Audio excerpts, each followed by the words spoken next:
সমস্ত রিউমার্সকে উপেক্ষা করে ঐশ্বর্য ও অভিষেককে আবার একসাথে মুম্বাই এয়ারপোর্টে দেখা গেছে। ঐশ্বর্য, অভিষেক ও আরাধ্যা নিউ ইয়ার ভ্যাকেশনের পর একসাথে মুম্বাই ফিরে আসেন।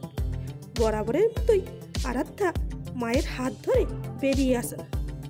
আরাধ্যা মস্তি করতে করতে মায়ের সাথে নিজেদের গাড়ির দিকে এগিয়ে যান। এই সময় হঠাৎ করেই আরাধ্যা লাফিয়ে ওঠেন, যা দেখে ঐশ্বর্য ভয় পেয়ে যান। খোলা চুলে গ্রে প্যান্টের সাথে আরাধ্যাকে ব্লু সুইট শার্ট ক্যারি করতে দেখা যায়। অভিষেকও ব্ল্যাক প্যান্টের সাথে গ্রে শার্টে ও মুখে চশমা পরে নজর আসে।